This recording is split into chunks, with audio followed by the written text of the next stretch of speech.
Chapter 25. The Jaguar's smart key system allowed Jeff to keep his key in his pocket while simply pulling the door handle to open it. The car identified the nearby key, unlocking the doors and allowing entrance. He jumped inside. Again, he didn't need to waste time pulling the key out of his pocket and wrestling it into the ignition. He simply pushed the brake and the start button simultaneously, but Laura wasn't getting in. He leaned over and opened her door by hand. The bum already stood beside Jeff's closed door. Jeff fumbled for the lock button. The man pulled his hand out of his overcoat and dropped a black blob onto the front window. Now he understood the reason Laura didn't want to get in. The darkness was dripping through the glass and expanding with a faint sizzling noise. He would be trapped in here. He slid across the passenger seat and out the car, yelling, "Go! Go!"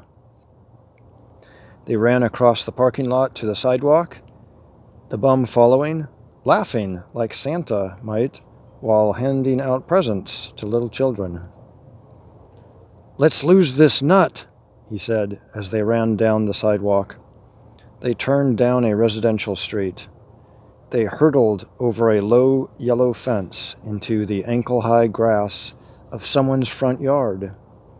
Jeff, resenting the spongy surface, slowing their progress. While moving into the narrow passage on the side of the house, he pulled a rusty metal trash can over to block the bum, then flew past Laura, shouting, "Follow me!" He scaled a 5-foot wooden fence and helped pull her over, watching the heavy bum gracefully leap over the trash can, somehow bellowing laughter in such an oxygen-consuming chase. After setting her down, they sped through this backyard, Jeff spotting the back door of the house open.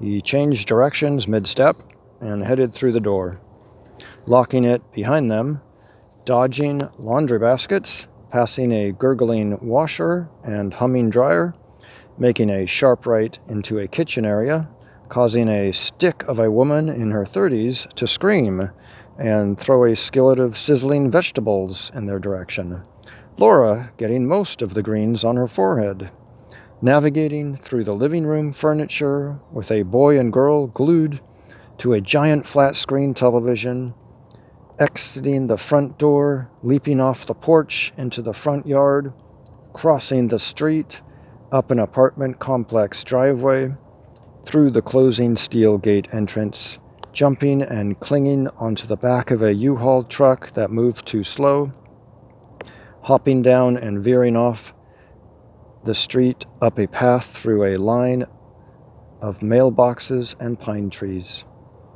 dodging lawn chairs around a blue-green pool. His lungs ached and his legs felt leaden. Surely that large bum could not be keeping up.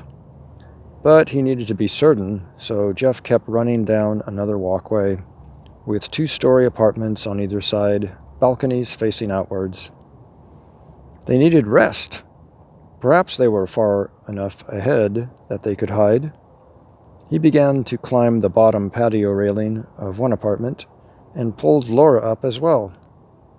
He held her foot and boosted her to the 2nd-story railing of the balcony, and she climbed over. He followed. There, they squatted behind a barbecue grill in the 5-by-7-foot enclosure, well hidden also by the paneled wood railing surrounding the balcony. But their panting wouldn't surcease. He peeked through a crack in the wood to the walkway below. No one used it at this late hour. They lost the laughing lunatic.